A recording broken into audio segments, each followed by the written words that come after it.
Saudara, buntut kasus pemerkosaan yang dilakukan dokter residen di Rumah Sakit Hasan Sadikin Bandung, Jawa Barat, Menteri Kesehatan Budi Gunadi Sadikin akan mengevaluasi tata kelola pelayanan dokter residen di rumah sakit. Adanya kekosongan pengawasan dalam praktik pelayanan oleh dokter PPDS dinilai jadi celah pelanggaran kerap terjadi. Kasus pemerkosaan yang dilakukan dokter residen PPDS di Rumah Sakit Hasan Sadikin Bandung, Jawa Barat jadi bahan evaluasi dunia kesehatan Indonesia. Dalam waktu 1 bulan, Kementerian Kesehatan akan menyusun regulasi tata kelola pelayanan dokter residen di rumah sakit. Selama ini, kekosongan pengawasan dalam praktik pelayanan oleh dokter PPDS dinilai jadi celah pelanggaran yang kerap terjadi. Menurut Menteri Kesehatan Budi Gunadi Sadikin, ada 2 institusi berbeda yang menaungi dokter residen praktik di rumah sakit, yakni universitas dan rumah sakit sebagai penyelenggara. Dalam 1 bulan ke depan, nanti Unpad sama Hasan Sadikin akan duduk bareng-bareng mensinergikan SOP dari pendidikan dan pelayanan. Ini kan ada pendidikan kesehatan, pelayanan kesehatan 2 kementerian berbeda. Nah ini nanti harus disinergikan, sehingga nggak mungkin terjadi kesalahan-kesalahan seperti yang sudah kita lihat sebelumnya, dan nggak jelas siapa yang tanggung jawab. Sementara, Wakil Menteri Pemberdayaan Perempuan dan Perlindungan Anak, Veronika Tan, melakukan sidak ke Rumah Sakit Hasan Sadikin Bandung Senin siang untuk mendalami kasus pemerkosaan oleh seorang dokter PPDS. Kementerian Pemberdayaan Perempuan dan Perlindungan Anak meminta agar pelaku pemerkosaan terhadap pasien di Rumah Sakit Hasan Sadikin Bandung dijatuhi hukuman berat. Kejahatan yang dilakukan tersangka tidak hanya menimbulkan dampak fisik, tetapi juga trauma psikologis yang mendalam bagi para korban. Dari Kementerian PPPA tentu akan mendorong terus mengawal kasus ini, karena sebenarnya kita semua sadar bahwa banyak sekali kasus yang terjadi terhadap perempuan dan anak, tapi pada akhirnya itu seperti gunung es. Jadi kami dari Kementerian PPPA itu datang untuk mendorong bagaimana korban itu ditolong dari secara psikologisnya, dan juga bagaimana ada hukuman efek jera untuk kita dorong supaya hukuman maksimal sesuai setimpal dengan perbuatannya. Gubernur Jawa Barat Deddy Mulyadi turut bersuara. Ia menegaskan pelaku pemerkosaan keluarga pasien yang merupakan dokter residen anestesi harus dihukum tegas untuk kembali membangun kepercayaan publik pada kedokteran Indonesia. Deddy Mulyadi juga mendorong evaluasi terhadap rekrutmen calon dokter. Menurutnya, hal ini perlu dilakukan untuk mengembalikan kepercayaan publik terhadap dunia kedokteran Indonesia. Kan saya dengar ada aspek-aspek yang bersifat perdamaian ya. Intinya kan bukan itu masalahnya. Intinya adalah kita harus membangun kepercayaan atau trust yang tinggi terhadap perguruan tinggi, kemudian dunia kedokteran. Jadi hukumannya harus tegas dan harus cepat diambil keputusan yang bersifat hukuman dari perguruan tingginya. Karena apa? Karena itu kepercayaan. Kemudian yang berikutnya adalah mengevaluasi rekrutmen dokter. Artinya ada aspek-aspek yang terpenuhi. Kita jujur di hari ini, yang masuk ke dokteran itu yang punya duit. Pinter aja nggak cukup. Di sisi lain, Komisi 10 DPR akan memanggil manajemen RSHS Bandung dan Universitas Padjadjaran untuk membahas regulasi dan evaluasi pasca kasus pemerkosaan oleh dokter PPDS. Komisi 10 DPR juga akan mengadakan rapat terbuka untuk membahas Undang-Undang Sisdiknas dan perbaikan regulasi. Bilang sama pimpinan Komisi 10 untuk mengundang semua ke Komisi 10 untuk membicarakan terkait dengan Undang-Undang Sisdiknas. Itu regulasinya seperti apa yang mesti diperbaiki, itu aja sih. Kalau aku kan dari Komisi 10. Komisi 10 lebih ke pendidikan. Semua nggak mau ada terjadi seperti ini.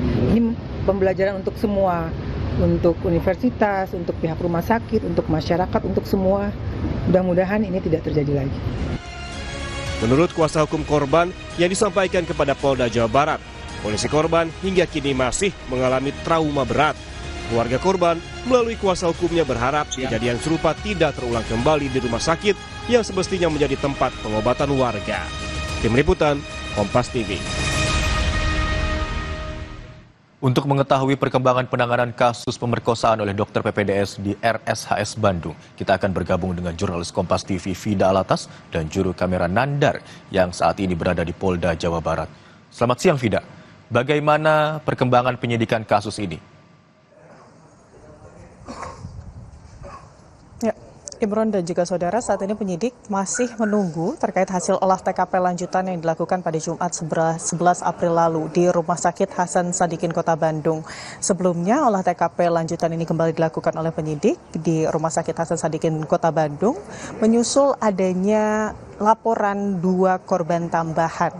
Olah TKP lanjutan ini dilakukan di lantai 7 Gedung MCHC, Rumah Sakit Hasan Sadikin Kota Bandung, di ruangan 711. Ini merupakan ruangan di mana tersangka, yakni Priguna Anugrah Pratama, ini melakukan pemerkosaan kepada 2 orang pasien Rumah Sakit Hasan Sadikin Kota Bandung dan juga 1 orang keluarga dari pasien Rumah Sakit Hasan Sadikin Kota Bandung. Kemarin olah TKP lanjutan ini dilakukan bekerja sama dengan Puslap 4 Mabes Polri dan juga Pusdokes Mabes Polri, begitu ya, dari Polda Jawa Barat.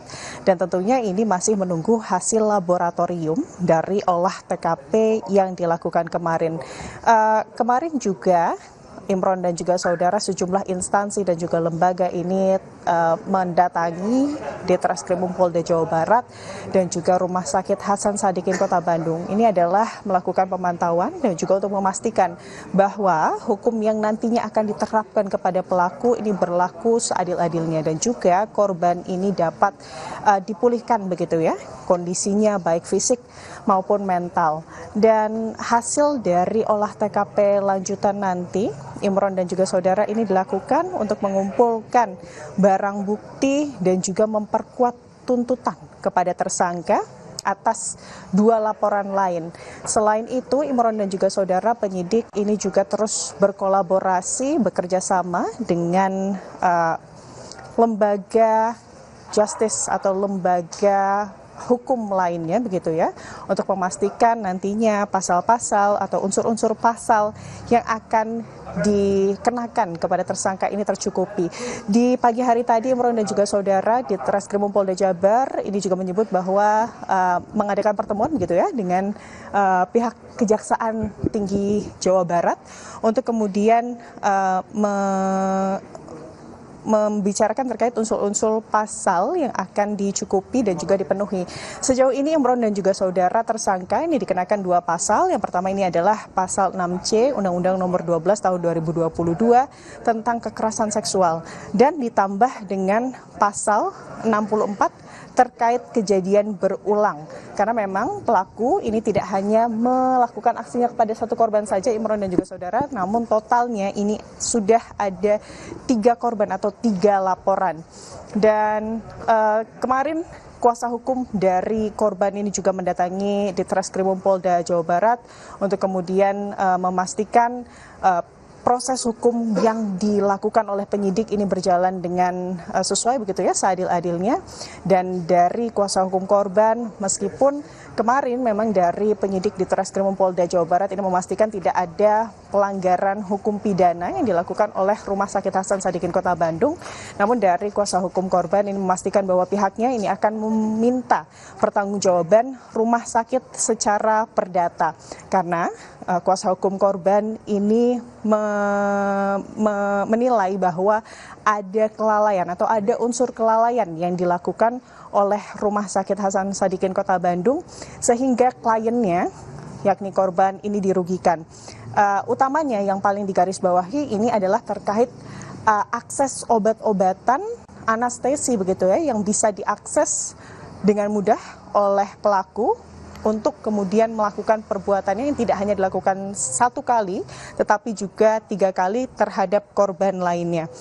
Kalau kita menukil dari ID, begitu, ataupun dari Menteri Kesehatan Republik Indonesia, sebetulnya obat-obatan, apalagi obat-obatan anestesi, begitu ya, Imron dan juga saudara, ini adalah obat-obatan yang berjenis narkotika. Seharusnya aksesnya ini sangat terbatas dan sangat dipantau.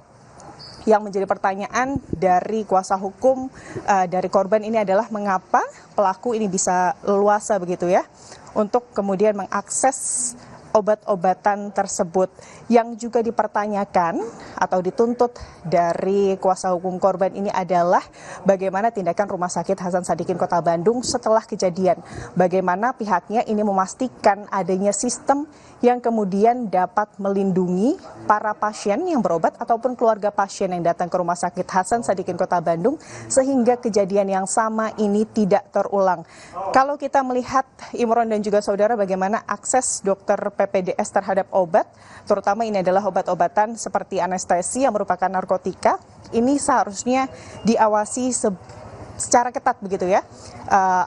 Untuk dari dokter PPDS mengakses obat ini seharusnya diawasi oleh dokter spesialis atau konsulen pembimbing. Dan kalau kita melihat dari undang-undang begitu ya Imron dan juga saudara, obat-obatan anestesi ini termasuk golongan narkotika, pengelolaannya harus dilakukan secara ketat berdasarkan Undang-Undang Nomor 36 Tahun 2009 tentang kesehatan. Lalu juga ada Peraturan Menteri Kesehatan atau Permenkes Nomor 3 Tahun 2017 tentang standar pelayanan anestesiologi. Yang ketiga ini adalah Permenkes Nomor 14 Tahun 2021 tentang standar pelayanan farmasi klinis di rumah sakit.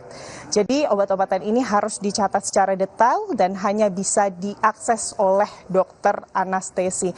Tentunya kita masih melihat lebih jauh bagaimana nanti hasil dari olah TKP lanjutan dan informasinya akan kami kabarkan tentunya untuk Anda, Imron. Vida, dari sisi korban yang mengalami trauma berat, lalu bagaimana proses pemeriksaan yang dilakukan terhadap korban agar tidak menambah trauma?